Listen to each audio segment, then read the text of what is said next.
everybody. Welcome to Panzer Dragoon Zwei.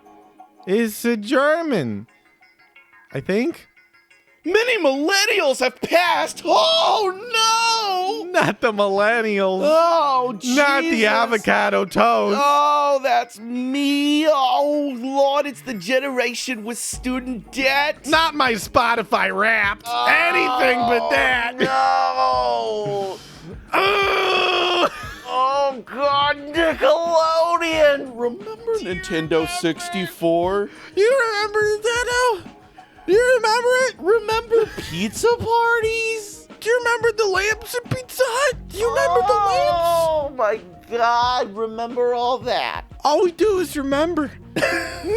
We're no better than our parents, because all they did is remember, and they said, remember the good old days? Remember the Beatles? Remember the good old days of Vietnam dodging? Remember Matchbox 20? Remember, that's us. Remember the Goo Goo Dolls? And I don't want the world to remember, 'cause it's all that we got at this time.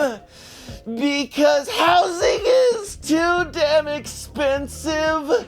I'll just play my Genesis games tonight. That was fantastic. I'm glad we got this on audio. I'm glad we got that on audio. Hopefully I didn't peek it out too much, though. You know what? That's why we got the normalization. And even if it's a little rough, who the fuck cares? Who gives a shit? Not me. I'm too busy remembering to be in the now. I'm too busy remembering Big Wolf on Campus from ABC Family. You know, I watched that and I'd say, yeah, I need a little boy meets the world. The boy meets the world. And then his daughter met the world and met Sabrina Carpenter, and now her and the girlies are fucking taking over. Please, please, please remember my show. Oh, Laggy had a pair of wings. This is my little baby dragon. I ain't paying attention. I've never played Zwei. I've only played Panzer Dragoon on the Saturn and the re-release that came out of nowhere. That was a couple years ago. Wasn't that? Yeah, that's been a minute now. That was like right around the pandemic, wasn't it? Shit, I forgot to say. Don't say it in the first minute. I think it was before. It might have been like right before. Yeah. I know it was when I was at my first house. Yeah. And because I played it. You know what? And let me just look it up, but I almost want to say it was like shortly after we got you your Switch, and you were like, oh, fuck, Panzer Dragoon? Yeah, maybe. Because I remember playing it and then playing the original just to kind of like compare it.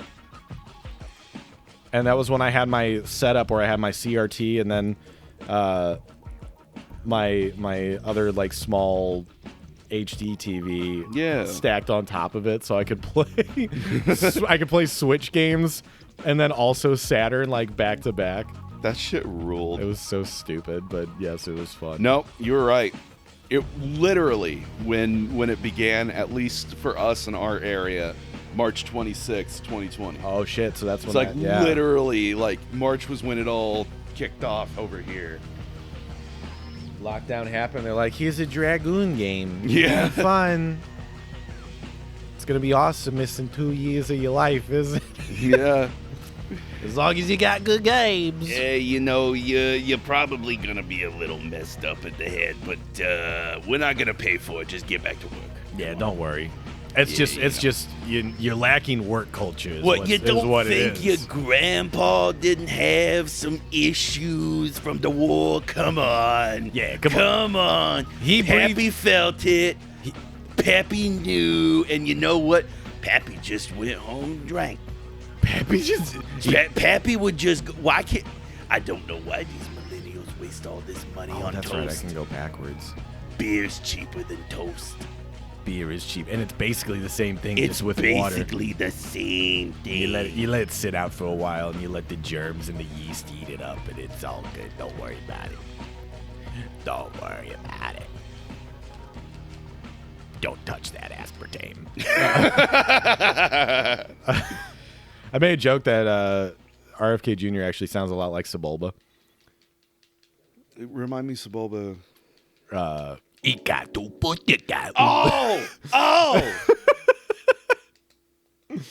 You know? Yeah. Okay, yeah. From the Star War. From Star Wars Episode 1, The Phantom Menace, my favorite movie of all time. Star Wars, the Star War is a Star War. You know what? Pod racing scene holds up to me though. Not- That's one. Well, and so it's pod race. All of Episode 1, I think, is the best of the original trilogy. I'm gonna stand by that, or the prequel trilogy rather. You know what? I'm so ambivalent. I just don't even care anymore. And that's totally fine. That's totally fine. I can't there was a point in time. It's where not like I watch them "Ooh, every year or something. the yeah. prequel trilogy. like there was that point in time, right? Yeah. But like that was also before we had 3 new movies, and then 3. 2 more movies in there that aren't part of the trilogy, and now they have like a shit zillion TV shows. Like I don't fucking care. Probably shouldn't have done that. I do not care. Like if something says Star Wars, I don't like I've been so I have a bunch of shared libraries on Steam, and it's been cool because the big winter sale just happened, and so several of us have gotten multiple different games, and there's been very little overlap. So Yeah. some of us have gotten stuff like, one of the biggest for me has been Trepang. I'm probably saying it wrong. Trepang 2, which is like a horror military shooter, kind of, sorta. But like, I'm not going to do it justice trying to describe it. What I can say is that I feel like it would be a game you probably wouldn't be into too much. Okay. It's like a smaller kind of indie game, but basically it does shooting guns really, really well. Okay. Really, really well. And I very much enjoy it. There's a story in there I couldn't fucking tell you because I don't fucking care about it. I just like shooting stuff. Yeah. But like that's one of them. The reason I bring it up is because someone within the libraries, because the way that it works now, used to it was just you could share. Now you have to have like a whole like family deal or whatever. So a buddy added me to his, and he's got like his boyfriend and one of our other friends, and then someone he knows. And so out of that repertoire, somebody picked up a bunch of the Lego Star Wars games. Why can't I hit these fuckers? And like I started a couple of them, and I don't know what it is. I was kind of excited because I was like, man, I really loved Lego Star Wars as a kid. And then I don't know, I just started and instantly was like, I really don't care about Star Wars. Like even the good ones that I used to really like, you know? Yeah. Like 4, 5, 6. Like I'm just ambivalent. No, I totally get It's that. like, Totally get that. I can't even say that I was like a huge Star Wars fan at any point in my life. I liked it. I think Darth Vader looks cool. I have a Darth Vader PSP, and I used to have a Darth Vader PS4, but like I never got into the shows or anything. And now when I see Star Wars, I don't care. Oh, absolutely. I don't feel it's not like again or like another one or anything. It's just like Okay. whatever. Yeah, right. Yeah. Totally, Whatever. Totally. Like it's like such a weird thing to think about. I bring all this up because I know I talk about them all the time. Red Letter Media had another video recently, and one of the things that they talked about the film that they were talking about Galaxy Quest. And Were they really? Did they do a review? Yeah, with Jack Quaid. I need to watch that. I've never watched that movie, and after watching their their review, I really want to. I love Galaxy Quest is so fucking funny. Apparently, it's like the way that they described it, I was like, how the fuck have I never heard this movie? And I guess it didn't do that well when it came didn't. out. No. It's definitely like well after release. It's kind of like Last Action Hero, honestly. Like it's really like meta in it's parodying of like Star Trek and other like early sci-fi shows, and even just the state of like, more C-list Hollywood in that way of like washed up actors and stuff clinging on to something in their former glory, and other people like rediscovering it for the first time and being, like the Aliens are kind of like a bit of an allegory for like fans discovering something well after the fact. That's what they kind of talk about. But one of the things that's cool. God, I'm interested. I really need to watch that. One of the things that they discuss is how like there are a couple areas in it where you can kind of, sort of, or at least they felt that you can kind of tell that there's like a little bit of like corporate meddling. Yes. But it came from an era where that like wasn't quite a thing. And they listed off like there are all these movies, especially from 99, that they came from a director, someone with a singular vision. And again, this is Red Letter Media. They're the ones that, they did the big review and all that, the Plinkett review. They even list Phantom Menace, and they're right. Like, for all the flaws and whatever of that movie, that is George Lucas's vision. 100%. For better or worse. Yep. And, like, now that we have all this fucking corporate bullshit where it's just like, all these people sitting in a boardroom meeting, and our movie has to have this for this reason, and it can't have this for this, and we have, that's where the fucking Marvel bullshit's at. Oh, absolutely. Those are movies by committee. Yeah. 110%. And I think that's a great point. And I want to kind of compound on that of, for better or worse, and that was the problem with like those, the very first Star Wars movie. They had people like Harrison Ford and Mark Hamill being able to tell George like, hey man, this dialogue is so stiff, can we change it a little bit? And nobody's been able to do that to him since. So that's why that dialogue in the prequel trilogy is so awkward, because they were just like, yeah, I'm collecting my paycheck, I'm done, versus the mentality of Harrison and Mark and Carrie Fisher and everybody else was a lot more like, hey man, like I get it, but what if we did this? It's a collaborative process. Yes. But the collaborative process should be the people that are actually involved with making the film, and not a bunch of people in a fucking boardroom, not the pocketbooks, saying XYZ, we gotta have this, can't have this, have to have this, blah blah blah. I do love that clip. It's from some convention where they're interviewing like Mark Hamill, Harrison Ford, and I think even George Lucas is there. Yeah. And it's Harrison Ford going, I read the script and I told George, you can write these things, but you can't make people say it. Yes. That was his big thing. And why he wanted to change the dialogue and shit. Like, George, this doesn't make any sense.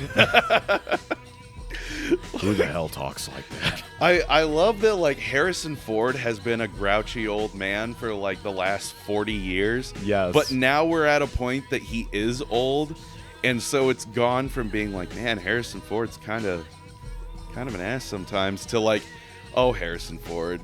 Have you go on Conan O'Brien's fucking he goes like, have you seen when he went on Conan O'Brien's podcast and he just like roasted Conan like the entire time? Yes, he's so because normally funny. Conan's the one roasted other people, so it's pretty funny. No, him and Conan together are just perfect. Oh my god, yeah. So you know me, I really don't watch too much new television series, if at all.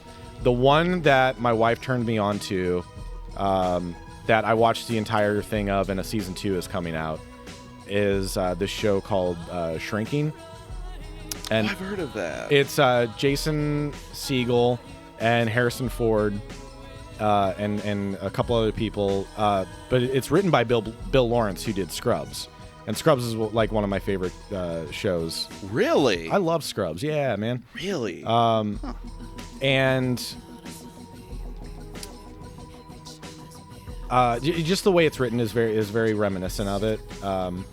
But Harrison Ford and Jason Segel have a fucking great chemistry, and apparently it continues Offset too. So she showed me this clip the other day of Segel's like, yeah, so I was wearing a jumpsuit because I kind of I was just feeling jumpsuits lately, and I didn't want to wear it like around people, so I just kind of wore it before filming one day.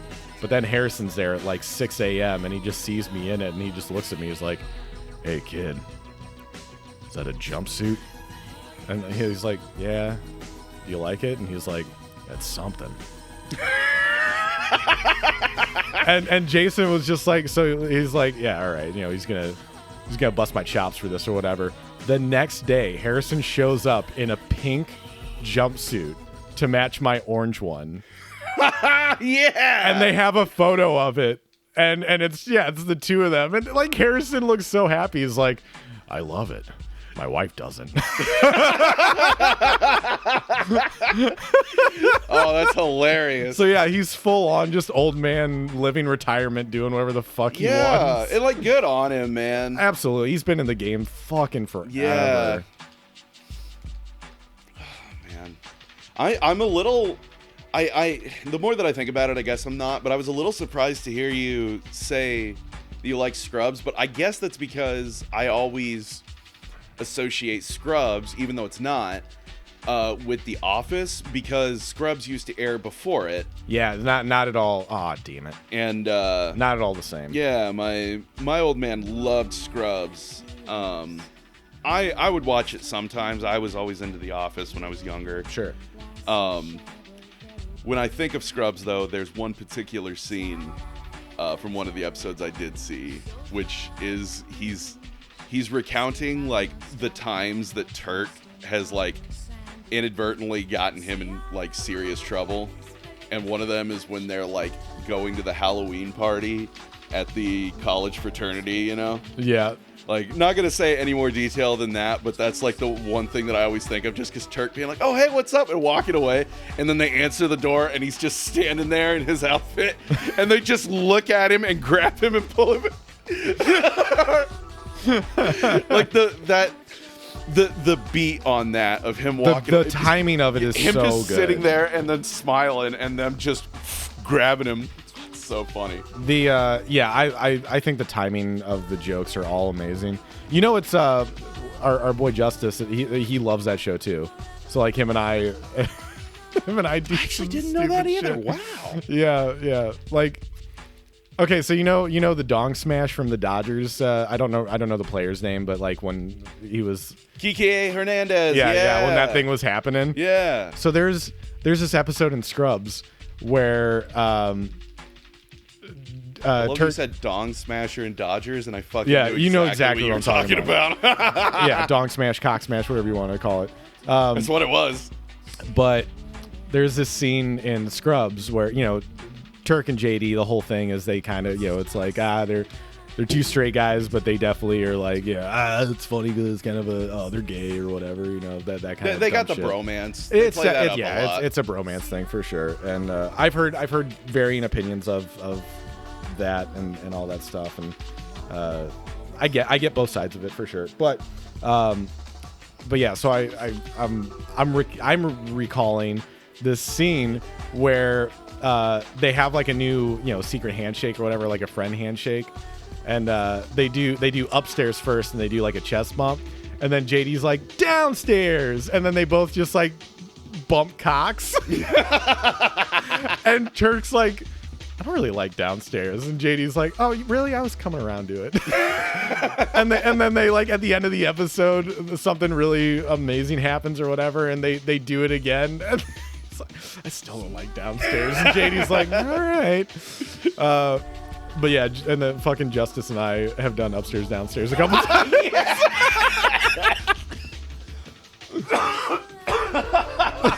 Yes. Oh, fucking. Oh my God, yes. Oh, that's hilarious.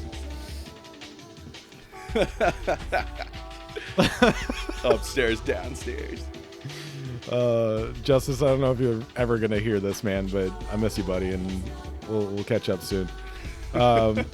Fucking A. But yeah, I just the comedic timing, and I've heard this too. I haven't like really like vetted it, but I have heard that it is the most medically accurate show when it comes to all the like doctor stuff and terminology. Really? Mm-hmm. Which is funny because it's a comedy, but it's all based on Bill Lawrence's roommate for a time was a med student, and a lot of the just like information and beats that he wrote about was based on this roommate. And I really like it too because not only does it highlight a lot of inefficiencies and inequalities with the American healthcare system for the patients, but it also really hammers home just kind of like the hopelessness and inequality of the employees as well. Because like, yeah, if you become a doctor, you're going to be able to take care of your medical bill or your student loans, no problem, right? But the road to getting there is incredibly difficult. And it's like anything else. Like you got to know the right people, right time kind of thing. Networking's huge. Who your family is, like even stuff like that, which is, it's so shitty. Like it doesn't matter if you're extremely talented or not. You have to know and have this like already predetermined network to really make it as a doctor. Otherwise you're just going to be, a nurse for your entire life, and nurses struggle paying off their student loans to pretty much the end of time. So it does a really good job of highlighting both those things, but in a funny little comedy package. So what I remember about Scrubs very vividly is how the show ended, but it didn't end. And then it ended. Yeah. But then it didn't end again, and then they canceled everything that came next because from what I understand, everything next sucked. Yes. So I do not recognize the what is it called? The last like season 8 or season 9 is Interns? Like I just school. looked it up and yeah. it was called Scrubs Interns. Yeah. Where they were like phasing JD out, like it became a medical school. Yes. Instead of just a hospital or something. It was the only episode of that I watched. With Davey Franco was in it. Yeah.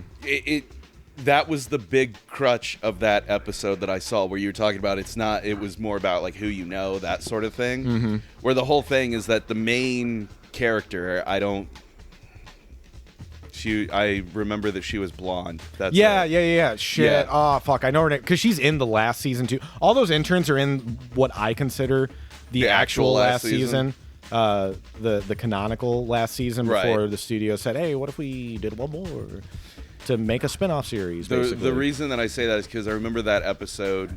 But she's good. Yeah, it's not like she's a bad actress or whatever. It's just they're telling you to make chicken salad out of chicken shit, absolutely, kind of ordeal. Absolutely. But the whole crux of that episode is that someone cheated in an exam. Mm-hmm. Dr. Cox knows it, but he doesn't know who cheated. And so he's making everybody stay until the person that cheated confesses. And it's the main character that cheated. And I guess like Davy Franco's entire character is that he's just a fucking dick. He is. Yes. He is. He's funny. I do like his character. I remember in that episode, his whole thing is he quickly figures out that it's her. Mm-hmm. But instead of diming her out, he's like, "Hey, I know it's you. I know you're freaking out. But let me take the fall for it." And his reasoning is that, like, apparently people expect him. No, he is like, he's either the grandson or that's son right. or that's something of whoever like owns the actual hospital or what. Like, that's why he's a dick and he doesn't do anything, is because like no one can touch him because his family either owns or founded or whatever the school. Are there big like donators? Yeah, something like totally. that. And so that's his whole thing where he's like, my family donates tons of money. Like, they'll get mad at me, but if you get caught, you're gonna get kicked out. Yeah. And he's like, that would fucking suck. So like, just let me take the heat for it. And I don't remember why I mean, I guess it's, you know, the whole thing is the moral deal. I just remember the end of the episode, no one cops to it, and so Dr. Cox is just like, fucking whatever. Yeah. I think. But that whole point is where he's like, don't worry, I got this. And he's doing this like real like goofy triumphant, like he's walking to the front of the room to like turn himself in. He's got a big smile and it has all this triumphant music, and then her being like, no, don't. And then it just stops and he turns around and like looks at her, and that's it. That's all I remember about that one, is him being like, yeah, my family like owns a dealership and fucking gave tons of money. Like, you can't touch me. You don't have to make me do shit. And then that being like his kind of like arc, at least for that episode, where he's like, I'm good. Like, I can take the heat for this. You don't need to. And being like, oh, that's kind of like a neat angle, like a different angle or totally. something. But then, yeah, anything else I ever saw from that show was just like, this fucking sucks. No, yeah, the interns part of it was we don't recognize that. They are not TNG. They are not the next generation. In many ways, it's superior, but will never be as recognized as the original.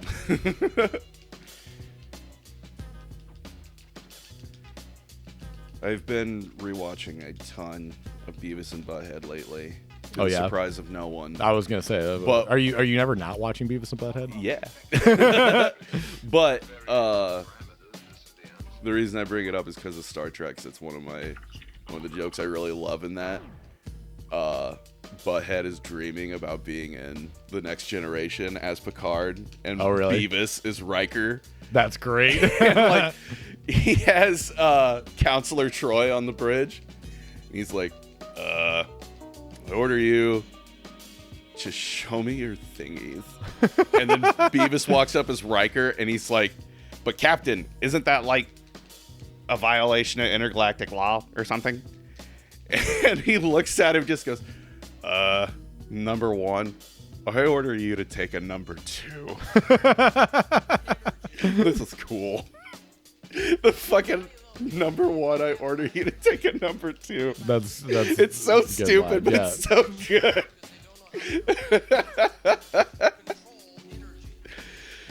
Oh my god. I can't wait for them to finally do a third season of the new series. Apparently one's coming sometime next year. Oh yeah.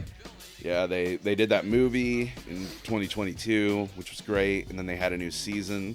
Then they had a new season in 2023, but then they didn't have any this year, and I thought it might have gotten canceled. But apparently there's been so many shifts in like every TV network, and so I guess the idea is that they've been airing what's already out on Paramount Plus on Comedy Central. Yeah. And they're wanting to, like, for the third season, do it at the same time, where it'll be on Paramount and Comedy Central instead of just, one instead of the other. Yeah. But they wanted to air the others first. Whatever. That's the thing. Like, I feel like most revival series are just, they're either passable for a couple episodes and then you just are kind of like, fuck it. But it's very rare that it lives up to what came before it. And I'm sure there's probably some out there that do surpass the original, but like off the top of my head, Beavis and Butthead's really like the only one that I can think of. Yeah. Like, those new episodes they are great. I personally think it's some of the funniest that the show's ever been,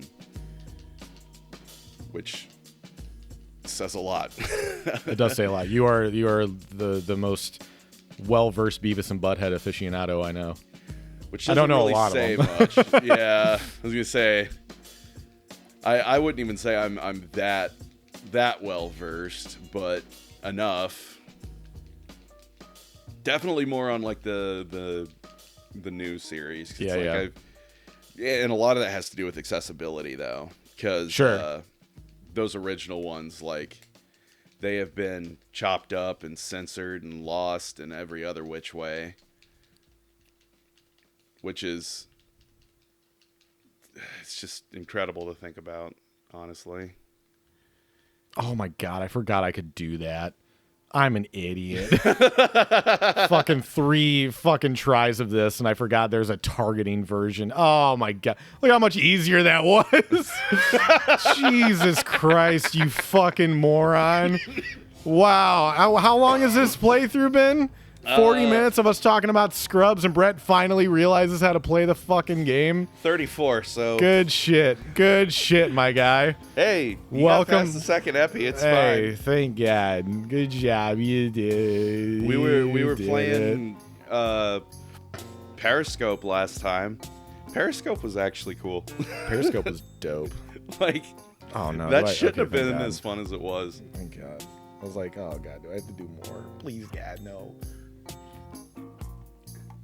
Please, God, no.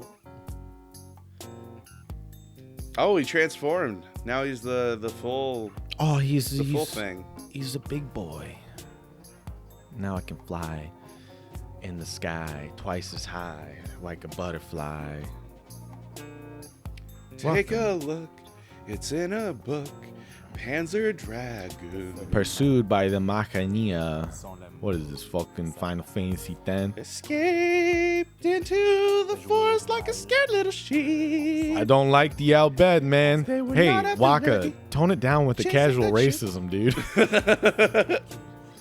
She's an outbed, man. She's doing things with Machina I do not like. Okay. You don't know that game too well, do you? No, That's okay. That's okay. no. Somebody out there Are might know. we talking about Final Fantasy X? Final Fantasy X, where Yeah. Bender plays Islander who's extremely racist. Ooh, that's Yeah. fun. Yeah. But it's okay because it's not words that are in the regular human lexicon. It's like, you know, she's a dirty out bed, man, and it's just like, God, bro, tone it down. Oh God, are you talking like? I think one of the worst examples of that I've ever heard. You ever? I hope not, because I've never seen it all the way through, but I've seen plenty of clips. You ever seen Theodore Rex? No, I don't think I have. It is a movie where Whoopi Goldberg and a Tyrannosaurus Rex, like a human-sized T-Rex, That sounds awesome. are Fucking. detectives, and they have to solve crimes in a world where humans and dinosaurs coexist. Oh, so Super Mario Brothers the movie. Kind of. But Whoopi Goldberg's character is wrote to be specious against That's dinosaurs. great. Yeah. And that's what I'm literally, talking about. the beginning of the movie, she has a human partner. They're doing like a factory, whatever thing, like, or some kind of mission in a factory. The partner gets killed. She gets reassigned Teddy Rex. His name's Theodore Rex. T-Rex, Teddy Rex for short. Yeah. Like, all the dinosaurs look like they're from the dinosaur TV show, basically. Oh, hell yeah. Like, the fucking Jim Henson Muppets? Yeah, kind of, sort of. Bro. Just a lot cheaper. How have I never seen this movie? Because it's fucking terrible. It's awful. Dude, and I've like seen Tina and the T-Rex, though.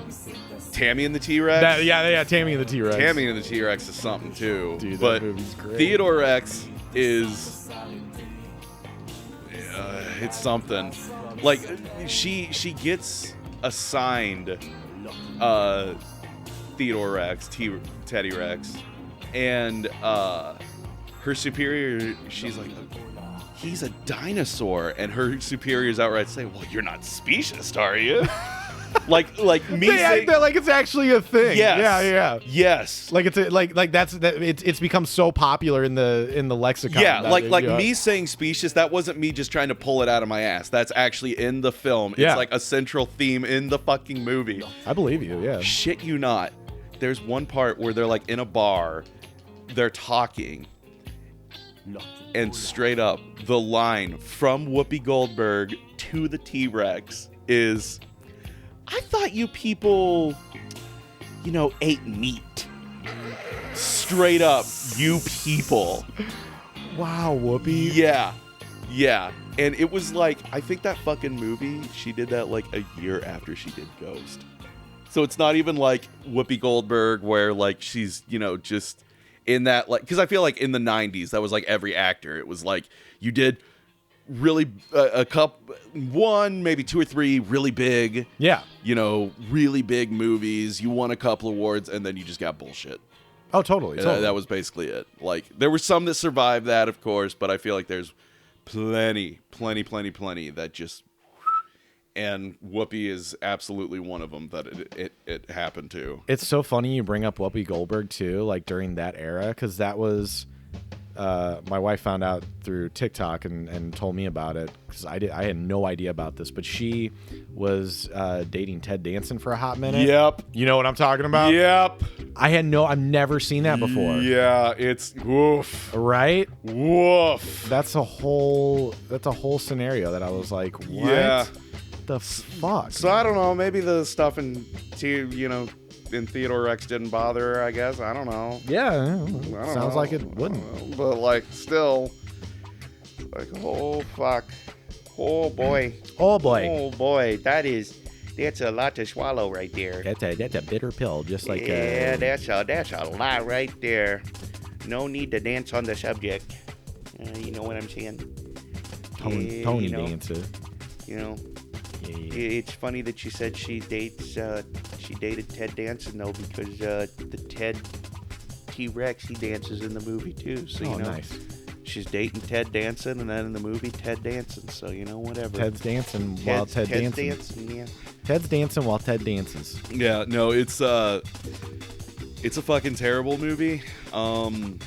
I think for maybe a bad movie night, you could dig it. Yeah. I don't think it's something you could dig while sober though. There's a lot of like really stupid shit in it. You'd be surprised. I played Sonic 06 sober. Yeah, but I feel like you. Sonic 06 even has more merit than Teddy Rex, bud. Hell yeah. Like that. Hell yeah. That should probably tell you a few things. You know what's funny though too is like that the way you described the scenario of like Teddy Rex is almost like Who Framed Roger Rabbit, and like I never really thought about it, but Eddie is kind of a cartoonist. What do you mean? Because his brother gets killed by a cartoon, and then he like just kind of swears off cartoons. Okay. Well, see, cartoonist is an actual word. Yeah. I know. I realized that. Yeah, that's why I was so fucking confused. Yeah, No. He's racist against cartoons. Yeah.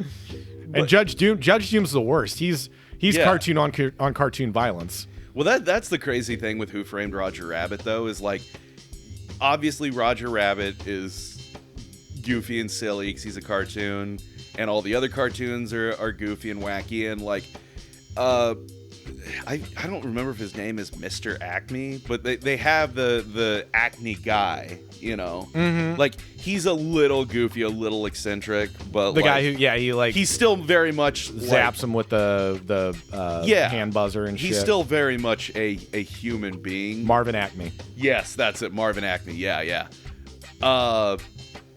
Eddie's almost in like a totally different movie for most of that film, and I think that's what works makes so it work. well. Yeah, absolutely. Like he's playing it like a fucking straight, yes, like detective. It's literally, and that's his whole arc, though, is him being like so hard boiled, so fucking just disillusioned and jaded, and then he finally has to embrace humor, and that's the how weasel he saves dance. the day. Yeah. God, what a fucking great movie. I've never had a moment in my life where I was like, you know what? Maybe Roger Rabbit is like overhyped. No, you can't hype it enough. I am of the opinion, and I almost feel it sounds a little stupid, but I feel like Roger Rabbit is one of those movies that has gotten better the older that I've gotten. really has. Because that is absolutely a film with a ton of jokes that are just gonna go right over your head as a kid.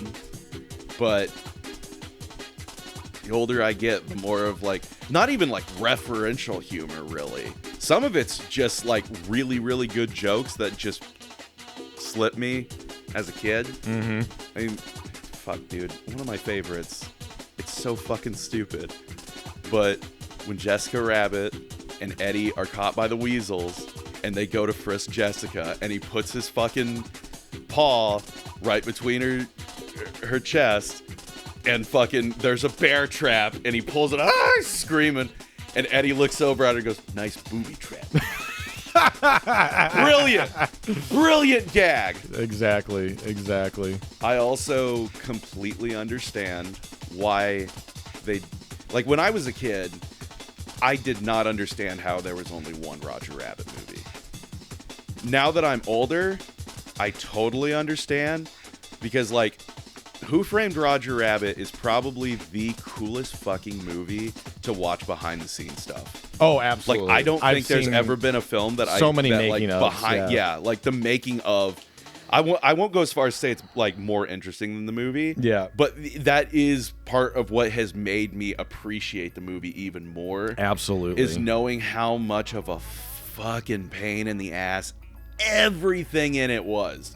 Like every single little tiny detail. And like, the thing is too, is the closest that I could say, I don't even think it's criticism, it was just sort of an assumption. Like when I was a teenager, I was like, you know, I still don't really see it, but maybe there's gonna be a day where like, because there's like some old movies you see the effects, and like at the time, like Blade is a good example. Like I feel like Blade back in the 90s was crazy, but you see it now and it's like, okay, yeah, the CG, etc., etc. So I figured like eventually Who Framed Roger Rabbit is going to be one of those things where like it won't seem so seamless. It still hasn't happened. Nope. Like I think that movie looks just as good today as it did whenever it came out. In fact, in the 80s. Yes. Like because of how they had to go through and animate everything and do all the effects, and how much of a just fucking pain in the ass it was for everyone involved. Yes. Like, I can't imagine it now, because you do that shit now, you're just gonna make it all CG. That's basically what that Chippendales movie was. Yeah. And in fact, because of how it was done and how it looks, just purely the way they applied lighting effects and shadows on the characters in the human world, and how it's like a stark contrast to their actual like cartoon world versions, which is still like the cartoon, like pure just the opening part of Roger Rabbit and Baby Herman and the little like, you know, one-off gag or whatever. I love that part. Looks so good. It does. Like it looks like the most idealized version of the Merry Melodies cartoons that we watched growing up and shit.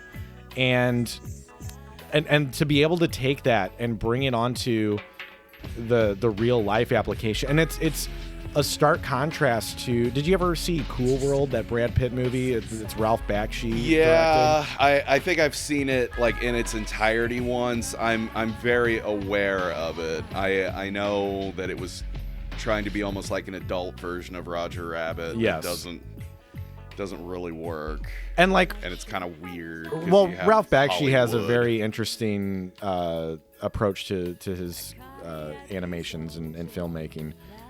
So like, you kind of have to be on board with that to really kind of give it a chance. I feel like too. I think it has its merits for sure, but the animation just is. It's very obvious of like, oh, here's a cartoon and here's the human actors. Yeah. And it's so much more seamless in Roger Rabbit. And honestly, I think that kind of influenced a lot of the original Space Jam. And I know that the original Space Jam is not like a good movie, but visually it looks pretty damn good with the cartoons and the humans interacting. Oh, yeah. Like, it still uses a lot of those principles from Roger Rabbit. It's a lot easier for them, too, in that movie, because they only have the cartoons and humans interacting in the human world for really, it's really only that part where they go to get Michael Jordan's shit from his house. Mm-hmm. Otherwise, it's all, like green screen or whatever. A lot of human for the part, and most then part. a lot of Yeah, like the opposite essentially of Roger Rabbit, because Roger Rabbit, when he goes to Toontown, which I will say, I don't mind it, but that's probably my least favorite part of the movie with Eddie in Toontown. Really? Yeah, I honestly prefer all this stuff when it's the cartoons in the human world. It's a little bit more, because then there's a lot more like technical aspects to it, like him washing his dishes while Roger's in the sink. Yes. And how much shit they had to do, like carrying the gun prop to replicate where the weasel was going to be. Because, and that's no, it's not even to do that, because all the weasels use real guns. They don't use cartoon guns. They use human world guns. So they had to carry a human prop in camera for the practical effects to say, here's the gun, and we have to animate a weasel around the gun. And then Eddie having goddamn bullshit. I'm not doing very well. I'm gonna try this only one more time. Heard. But that fact alone of creating this scene around, he's got the handcuffs on, he's pretending he's got Roger coming up for air in the sink.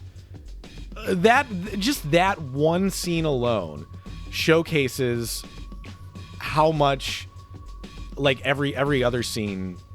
I think that's just a really good example that you can give anybody. Just be like, hey, just watch this scene and then watch the behind the scenes of it to really understand the grandiosity of this project. You also mentioned to go with the lighting point and with the handcuffs, when they're at the hidden spot of the speakeasy. Yeah. And the peephole. there's a light that's swinging back and forth, and the light is reflecting off of Roger just like it is off everything else. Mm-hmm. Like, I cannot imagine how much of a fucking pain in the ass that was to animate. Yeah. And I also fucking love the gag that he takes his wrist down. You could have done that at any time? Not at any time! Only when it was funny. The one thing that is weird about the behind the scenes is, like, the guy that does Roger's voice, he was apparently on set every single day in a Roger Rabbit costume. He was. And from what I understand, he was not asked to do this. He just did it. Yep. It's just like, okay. I guess he's kind of he is a guy. He's he is an eccentric for fellow. sure. Yes. Yeah. I don't know what he's done outside of Roger Rabbit, but I really don't either. And it's funny because he looks like he kind of looks like Danny Elfman's long lost brother. You're right. You know? You're right. I never thought of it like that, but you're right. But without the bright orange hair. Yeah. But like facially, they look like if very you put a similar. black and white picture and you didn't know about the Oh, orange hair, absolutely. you would You'd be probably like, are these "Oh, guys brothers." related? Fucking yes, they are. Yeah, absolutely they are.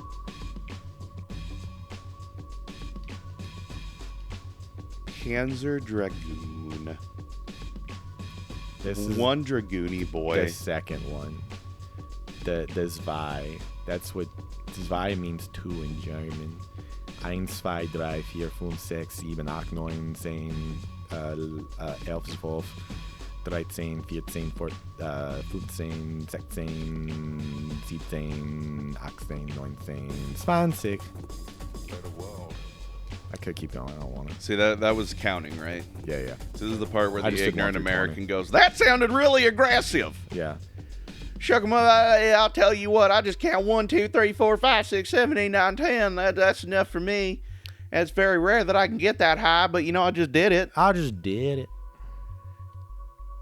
Usually whenever I got to count something, I just see how many bolts are on my truck and try to, kind of coordinate it with that.